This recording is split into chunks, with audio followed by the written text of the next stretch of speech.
Hey everyone! I am going to talk to you guys today about how we do gifts and kind of a minimalistic attitude about giving gifts.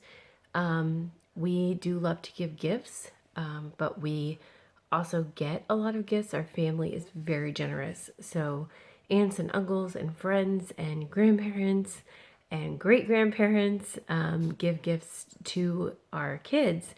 And so we are very blessed in that way. And so we really are thinking about when we're giving gifts to our kids at Christmas, how do we go about it in a way that is very loving, but also is not overboard, especially when they're small.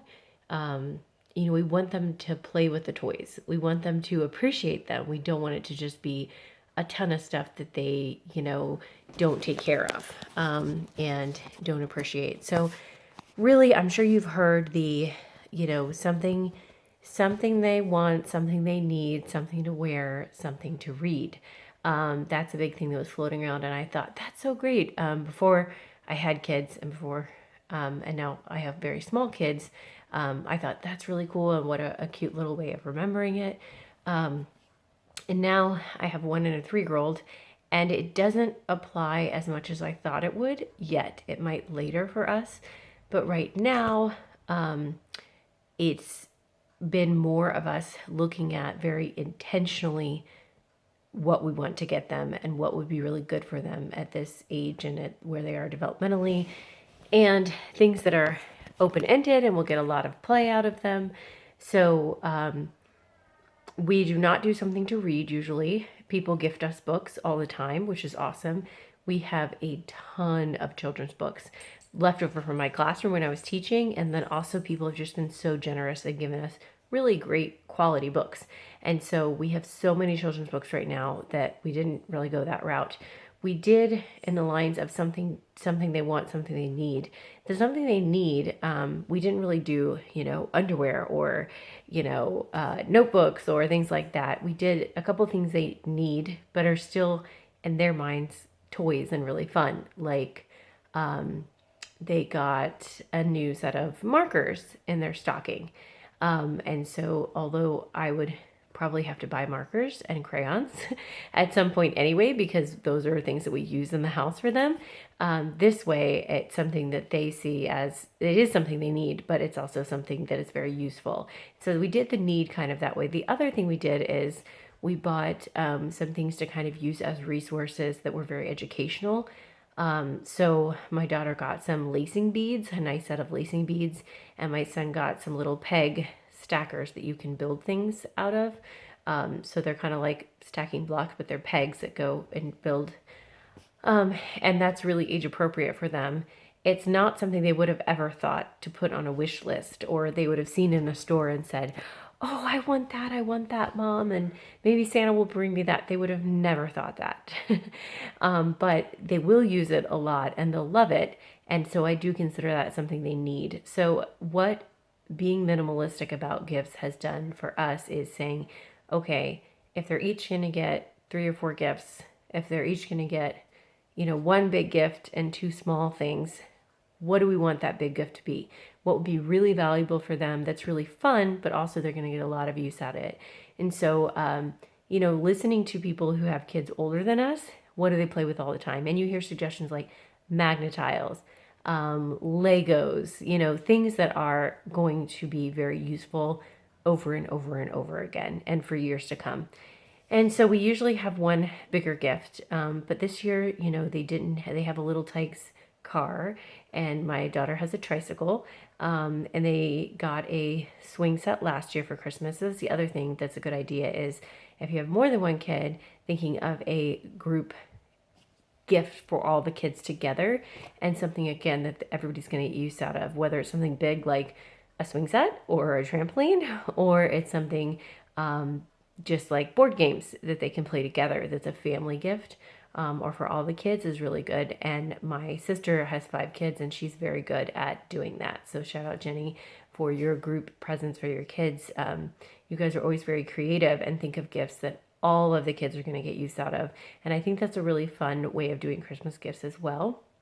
is taking that time to do something for all of them together that they're all going to use together, which also builds their relationships with each other too. So we usually do one big gift. My daughter didn't really need anything. Like I said, she has the tricycle, she has her swing set, and so that we've done in years past. So she's getting Legos, and then besides that big gift, she's getting, like I said, something she needs. So she's getting a set of lacing beads, and she's getting some 48-piece puzzles that I found at the Dollar Tree. She loves puzzles. She's doing 24 by herself right now, so 48 will be kind of the next step up, and she'll be able to use them, I'm sure, all year. And then the only other thing is a piggy bank, because she was asking me for one because she collects, 3-year-olds collect everything, right? All the tiny things. They just want to collect all the tiny things. And I really don't want coins around because little brother will swallow them. So I'm like, no, that makes me very nervous. So when she said, I need a piggy bank to put my coins in, to collect my coins, like, yeah, that's a great idea. So that's what she's getting. And my son, who is 21 months, is getting a Little People car set, like 4 cars with the people that go in it, and a Little People farmer tractor and trailer as his big gift. And his small gift, he's getting a little set of tubey animals. They're like a little tube that has little miniature animals in them that are very cool looking. And I made him a cow. Cow's his favorite animal right now. And I had some extra cow material, so I just made him a little pillow, a little cow pillow, which didn't cost me anything because it was left over from our Halloween costumes, what I had needed for our Halloween costume. So the material for that.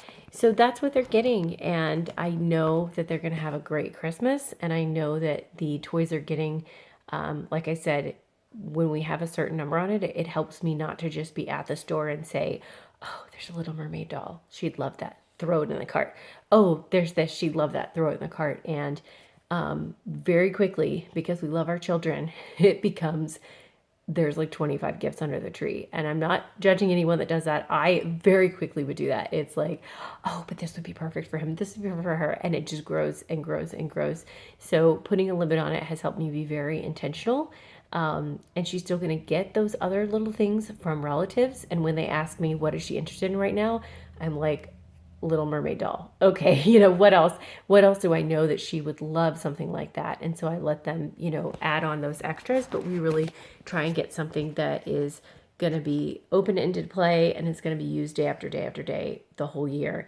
And the other kids usually can play with it, or when they get older, they'll be able to play with it too. So really trying to be intentional about what they're getting, and not just buying whatever I see spur of the moment, which I love doing. Like, oh, but we can put that in our stocking. Oh, but he would just love that. Like, anytime you're in the store, of course, the kids are going to see something they want. And I want to get it for them because I love my kids, So being intentional about it, though, really to help them with the spirit of Christmas, also to help us not have too many toys in the house, which really does help them with their playing with the toys. Studies have shown the less number of toys they have, the better they are at being creative, the better they are at actually playing with those toys. We all know the better that it is easier for you to help them clean up when they're little at the end of the day, because you're going to be the one cleaning it up. So all of those things in our home we consider positives. So that's what we're starting this Christmas, and excited to see how it goes as the kids get older and older. So comment below and let me know what you think, what you do with your kids. If you try to rein it in, or if you just go hog wild at Christmas and get everything you see, which is what I am always tempted to do. And also what kind of toys you seek out for different ages. 3 is our oldest, so if you have older kids, tell me what you do for them. Any great creative ideas. I mean, I am always open to suggestions because, like I said, as our family grows, as the kids get older, it changes year to year. Like the gifts for the group gifts, like my sister does, I would not necessarily have thought of that. And they've had some really awesome group gifts that they give to all the kids for Christmas one year.